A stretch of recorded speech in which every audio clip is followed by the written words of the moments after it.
वर्तकनगर येथील साईबाबा मंदिराच्या 38व्या वर्धापन दिनाच्या दुसऱ्या दिवशी भाविकांची अलोट गर्दी।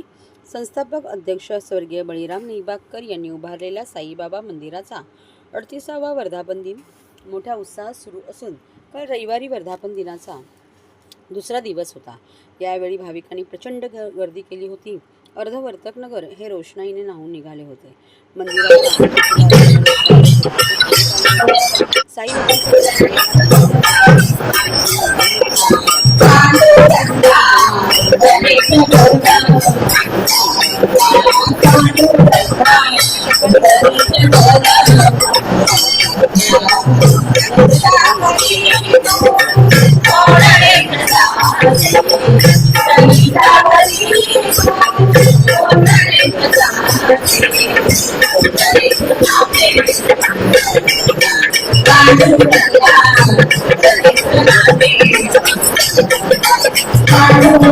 समिती वर्तकनगर 38वा वर्धापन दिन आम्ही साजरा करत आहोत।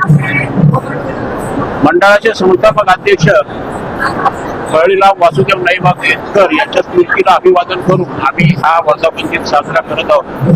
कालपासून वर्धापन दिन चालू झालेला आहे। लाखो लोक येत आहेत। आधी लाईनीमध्ये लोक आहेत। उद्या दुपारी 4 वाजता बाबांची पालखी निघेल। 16 टन लाडूचा प्रसाद साई भक्तांना मिळावा यासाठी ती पूर्ण तयारी आहे। ज्यांना कोणाला शिर्डीला जाता येत नाही ते सर्व साई भक्त या आमच्या वर्तकनगरच्या साई मंदिर मध्ये येतात आणि इथे 38 वर्षामध्ये लोकांना भरपूर अनुभव आलेले आहेत।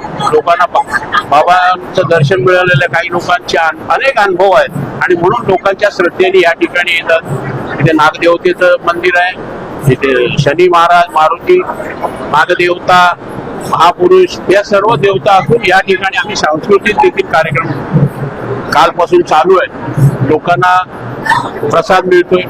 लोक आनंदाने येत आहेत। ज्यांना शिर्डीला जाता येत नाही ती मंडळी या ठिकाणी येतात आणि त्या साई भक्तांनी या वर्तकनगरच्या साई मंदिरला प्रति शिर्डी हे नाव त्यांनी दिलेलं आहे। आणि मी आपल्या माध्यमातून सर्व साई भक्तांना आवाहन करीन की आपण आज उद्या बाबांच्या दर्शनाचा लाभ घ्यावा, लाडू प्रसादाचा लाभ घ्यावा आणि उद्या निघणाऱ्या बाबांच्या पालखी सोहळ्यामध्ये सर्वांनी सहभाग व्हावा ही साईनाथ सेवा समितीच्या वतीने मी हरिमाळी विश्वस्त सर्व साई भक्तांना आवाहन करत आहे। धन्यवाद। पहाटे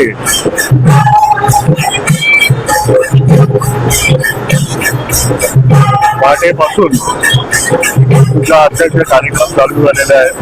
पहाटे 5:15 वाजता बाबाची काकड आरती झाली। त्यानंतर बाबांचे मंगल स्नान झाले। तसेच मंदिराचे प्रमुख सल्लागार संजयजी केळकर साहेब, माननीय सन्माननीय आमदार संजयजी केळकर साहेब यांच्या हस्ते साईबाबांची महापूजा करण्यात आली।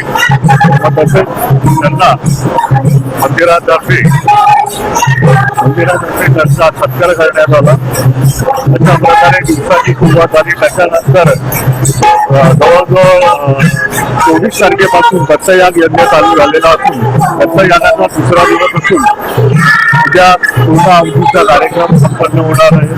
त्याच्यानंतर वर्तकनगर परिसरामध्ये संपूर्ण पालखी मिरवणूक निघणार असून ही पालखी मिरवणूक दुपारी 3 वाजल्यापासून सुरुवात होणार आहे। जवळजवळ महाराष्ट्रातून तसेच ठाणे शहरातून येणाऱ्या सर्व साई भक्तांना कालपासून लाडू प्रसाद वाटप सुरुवात केलेली आहे। तसेच मुख्य आकर्षण म्हणजे वर्तक नाक्यावरती हा प्रवेशद्वार बनवण्यात आलेला आहे। तसेच मोठ्या प्रमाणावर रोषणाई करण्यात आलेली आहे। मंदिराच्या आवारामध्ये खांबियाला बनवण्यात आलेला आहे। अशा प्रकारे मंदिरामध्ये सजावट करण्यात आलेली आहे। आपल्या चॅनलच्या माध्यमातून सुद्धा दर्शनासाठी संपूर्ण रात्र अहोरात्र मंदिर खुले राहणार आहे। तरी सर्व साई भक्तांना दर्शनासाठी लाभ घ्यावा व प्रसादाचा लाभ घ्यावा अशी मी विनंती करतो।